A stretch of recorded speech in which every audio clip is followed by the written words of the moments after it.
apabila kamu mendirikan sholat, maka sholatlah kamu seperti sholatnya orang yang hendak berpamitan, artinya sholat yang paling akhir, seakan-akan tidak akan pernah sholat lagi. Ini ada perintah. Yang pertama adalah menjaga sholat itu sendiri.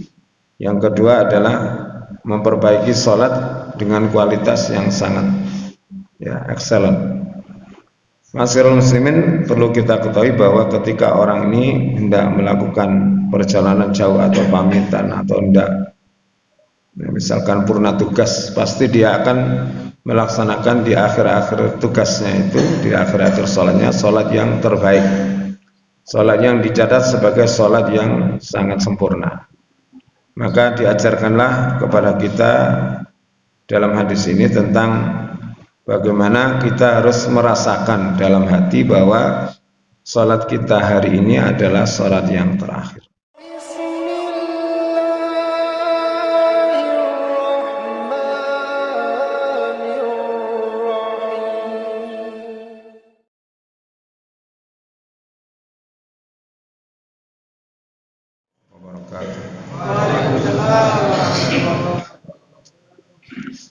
Alhamdulillah wa bihi nasta'in ala umuri dunya waddin.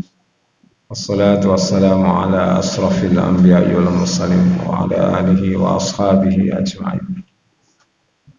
Amma ba'du. Alhamdulillah, mari senantiasa kita ucapkan syukur, kita panjatkan syukur pada Allah Subhanahu wa taala atas karunia-Nya di hari ini kita bisa melaksanakan salat tarawih dan amalan-amalan yang lain yang pada siang harinya. Mudah-mudahan amalan kita diterima oleh Allah Subhanahu wa taala. Amin.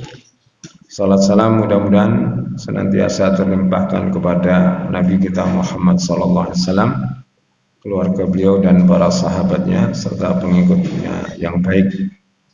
Ma'asyiral muslimin rahimakumullah.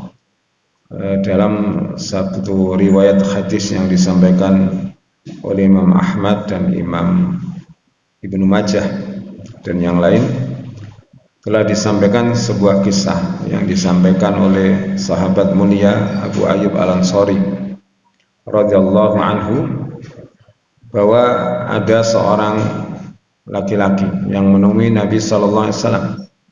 Tidak disebutkan siapa namanya dalam riwayat itu.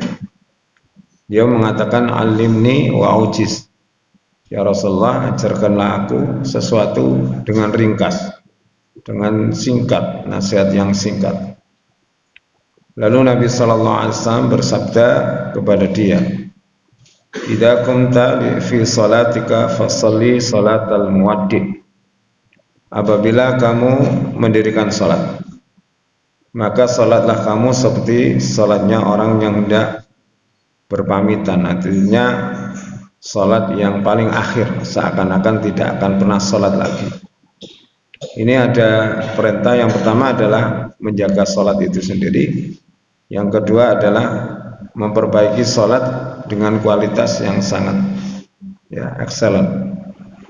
Ma'asyiral muslimin, perlu kita ketahui bahwa ketika orang ini hendak melakukan perjalanan jauh atau pamitan atau hendak misalkan purna tugas, pasti dia akan melaksanakan di akhir-akhir tugasnya itu, di akhir-akhir sholatnya, sholat yang terbaik, sholat yang dicatat sebagai sholat yang sangat sempurna. Maka diajarkanlah kepada kita dalam hadis ini tentang bagaimana kita harus merasakan dalam hati bahwa sholat kita hari ini adalah sholat yang terakhir. Barangkali subuh nanti kita sudah tidak bisa sholat lagi, sehingga sholat itu secara kualitas kita tingkatkan dalam sisi gerakannya kita atur sebaik mungkin sebagaimana Nabi sampaikan. Karena sekalipun berkaitan dengan gerakan ini, Nabi mengajarkannya kepada seorang yang salah dalam sholatnya. Bahkan Nabi mengatakan, ya sholatlah kembali karena kamu belum sholat, sampai 3 kali. Kemudian Nabi juga bersabda, aswa'us sariki man saraka fi sholati. Seburuk-buruk pencuri adalah orang yang mencuri di dalam sholatnya. Gimana sholat kok nyolong? Kan nggak bisa. Apa maksudnya? Nabi mengatakan man la yutimmu ruku'ahu wala sujudahu, yaitu orang yang tidak menyempurnakan rukuk dan sujudnya. Belum selesai rukuk sudah i'tidal, i'tidal belum sempurna sudah sujud dan seterusnya. Maka memang gangguan orang melaksanakan sholat dengan baik ini yang datang dari setan itu selalu dibisikkan di dalam hati kita. Ya, maka ketika orang itu sholat, Allahu Akbar, maka sholat setan pun hadir. Jadi setan itu hadir dalam segala keadaan kita, termasuk dalam ibadah kita. Maka waktu itu setan membisikkan dalam hati kita, coba jenengan rasakan, bener napa mboten. Dia mengatakan udkur kadza wa kadza, kadza wa kadza. Ingatlah ini, ingatlah itu. Nggih napa mboten? Nggih ta? Berarti Nabi itu jelas nabinya yang benar ucapannya. Maka tatkala seperti itu, ya hendaklah kita minta perlindungan diri kepada Allah dari bisikan-bisikan setan itu. Maka kenapa sholat ini harus diperbaiki? Karena apabila sholat seseorang itu baik, maka orang itu akan menjadi orang yang baik. Jika sholatnya buruk, orang itu akan menjadi orang yang buruk. Karena Nabi mengatakan demikian dan Al-Quran pun mengatakan demikian. Inna sholata tanha anil fahsyai wal munkar. Maka apabila kita jumpai satu kasus, ada orang yang sholat tapi maksiatnya juga jalan terus, kemungkinan besar sholatnya tidaklah baik sebagaimana yang ditentukan Al-Quran. Karena sholat itu secara otomatis kalau baik menenteramkan hati, menghilangkan dosa, ya menenangkan pikiran, akan mengendalikan orang itu untuk berlaku baik. Ini yang pertama wasiatnya. Yang kedua, Nabi berwasiat kepada seorang laki-laki tersebut adalah wala takallam bi kalamin ta'tadiru minhu ghadan. Dan janganlah kamu berbicara dengan satu pembicaraan, dengan satu ucapan yang besok akhirnya kamu minta maaf karena nggak bisa melaksanakan omonganmu itu atau melanggar omonganmu itu. Ini artinya Nabi mengajarkan kita untuk pandai-pandai ya menjaga lisan kita. Jangan ngomong dulu baru mikir. Akhirnya terjadilah yang terjadi. Ya, kalau sekarang itu tidak pernah dibaca kalau dapat ya berita atau forward dari orang lain, tiba-tiba di-share gitu aja. Ternyata isinya itu membahayakan. Ya, baik orang lain maupun dirinya. Jadi berapa banyak masyarakat muslimin orang yang menyesal gara-gara lesannya, ya karena salah ucap. Oleh karena itu berpikirlah dulu, kemudian baru berkata. Ketika kita itu melihat perkataan kita itu banyak manfaatnya, monggo disampaikan. Apabila antara manfaat dengan tidak manfaatnya itu sama, pending dulu. Apalagi tidak ada manfaatnya, jangan disampaikan pada orang. Karena tidak harus kita itu menyampaikan segala sesuatu yang kita dengar, tidak harus. Maka bisa dipilah-pilah, dianalisa mana diantara ucapan kita yang baik, yang bermanfaat. Ya, oleh karena Nabi bersabda, "Man kana yu'minu billahi wal yaumil akhir," siapa yang beriman kepada Allah dan hari akhir, maka falyakul khairan aw liyasmut. Silahkan ngomong yang benar, kata Nabi. Kalau nggak bisa ngomong benar, diam. Ngamal hadis niki gak gampang nih Pak. Omongan kita itu banyak yang mungkin nilainya kalau diteliti mungkin ada yang manfaat, ada yang kurang manfaat, ada yang banyak manfaatnya, ada yang tidak sama sekali ada manfaatnya. Tapi kebanyakan manusia itu berasik-asik ngomong dengan hal-hal yang tidak ada manfaatnya biasanya. Perlu para jamaah ketahui bahwa dalam sebuah riwayat hadis yang dinamakan Imam Tirmidzi, Nabi pernah mengingatkan kita, "Idza asbaha bna Adam fa inna a'dha'a kullaha tukaffirul lisan fataqulu ittaqillah fina fa inna ma nahnu bika fa in istaqamta istaqamna wa anis a'wajta a'wajjna." Jadi jika waktu pagi tiba seluruh badan ini menyatakan ketundungannya kepada lesan kita dengan mengatakan takwalah kamu kepada Allah wahai lesan, wahai lidah, karena hanyalah kami menjadi pengikutmu. Jika engkau baik, maka kami pun akan baik. Jika kamu buruk, kami pun akan buruk. Dan Nabi bersabda dalam riwayat Imam At-Tirmidzi, sesungguhnya yang paling banyak menyebabkan manusia masuk neraka itu gara-gara dua sebab. Yang pertama itu lesannya, yang kedua farjinya, kemaluannya. Inilah yang perlu kita camkan sabda Nabi. Nabi itu bukan manusia biasa maksudnya. Nabi itu adalah manusia yang dibimbing oleh wahyu, beda dengan kita. Tidak ada kepentingan pribadinya, tidak ada kepentingan hawa nafsu untuk menyampaikan satu kalimat sehingga mempengaruhi orang nanti harapannya dia dapat sesuatu. Seperti manusia, seperti kita ya.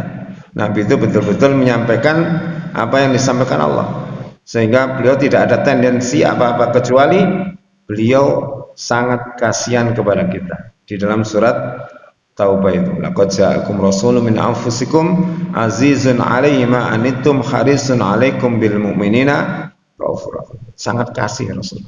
Kalau jenengan membaca bagaimana Nabi sayangnya pada kita, rasanya nggak pantas kalau kita mendengar nama Nabi disebut jenengan nggak sholawat, itu nggak pantas banget. Ya, makanya Nabi mengatakan medit kan gitu. Bakhil. Siapa orang yang mendengar namaku disebut lalu dia tidak membaca salawat kepada. Ya. Berikutnya yang terakhir, wa ajimin ya'sa mimma fi ayatin nas, atau dalam riwayat lain fi ayatin nas, dan kumpulkanlah rasa putus asamu terhadap apa yang ada pada manusia. Ini kita diajari oleh akhad di sini, oleh Nabi ini, satu, qanaah. Qanaah itu apa sih? Merasa cukup dengan pemberian Allah dan rasa bahagia dan senang ridho terhadap pemberian Allah pada diri kita. Ya, kebanyakan manusia itu tidak bahagia itu gara-gara apa sih? Nggak bisa menikmati nikmat yang ada pada dirinya, tapi melihat nikmat orang lain jauh lebih baik. Sampai nangan-nangan langsung. Sing numpak sepeda motor elek, nggak bahagia karena disalib sepeda motor api terus kepingin. Nek nggak kepingin bahagia aja, Pak. Orang yang sepeda motornya jelek tahun lama seperti sepeda motor saya, nek parkir wis gak khawatir belas, gak deg-deg belas. Ya, kadang-kadang kuncinya kantil nih loh. Ya nggak apa-apa, Pak. Karena rasa-rasa nih selama sepeda model gitu. Ya, ketika jenengan buka puasa di masjid atau di mana, ada pembagian makanan. Kemudian jenengan dapatkan sesuatu makanan yang jenengan tidak terlalu berselera, ngelirik sebelah sing enak. Jadi gak enak panganan sampai. Betul enggak? Tapi kalau kita nikmati alhamdulillah ya Allah yang ada hadapanku rezekiku hari ini dimakan, enak. Apalagi bersyukur dan tidak curiga. Kita itu sering curiga dengan makanan yang Allah berikan pada kita. Turung mangan wis ngomong kolesterol, iki asam urat, iki gara diabetes. Itu omongannya sendiri loh, bagian dari doa dia kepada dirinya sendiri. Seharusnya dia telah mengucapkan Bismillah. Ya, kalau Bismillah, insya Allah Allah akan beri keberkahan. Kalau bisa setiap puluhan itu Bismillah. Dan ini Nabi juga mengajarkan pada kita, jangan bergantung pada orang, jangan berharap pada manusia. Wakai kecewa.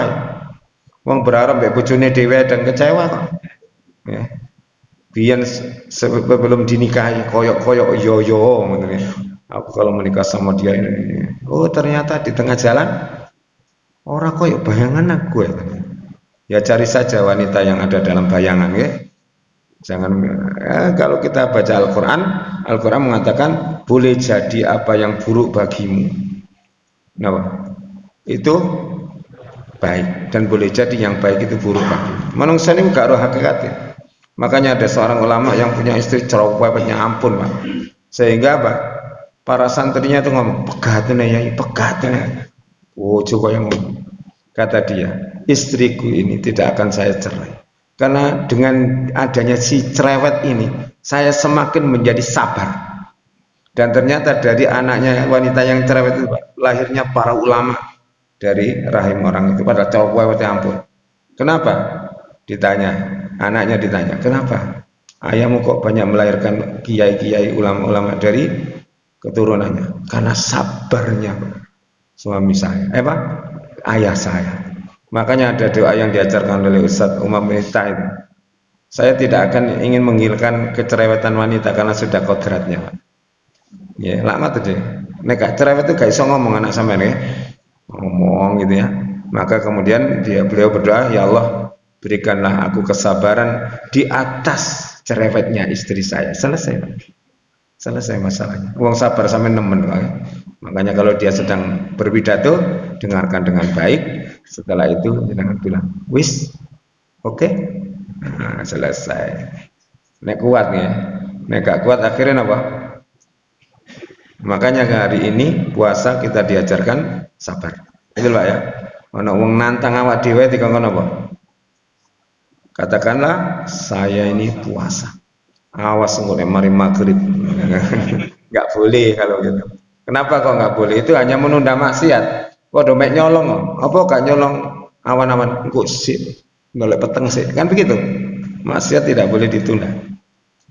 Ya, berhenti dan mudah-mudahan kita bisa melaksanakan puasa dengan sebaik-baiknya. Kiranya ini yang bisa kami sampaikan. Mudah-mudahan manfaat. Akhiran wabillahi taufiq walhidayah. Wassalamualaikum warahmatullahi wabarakatuh.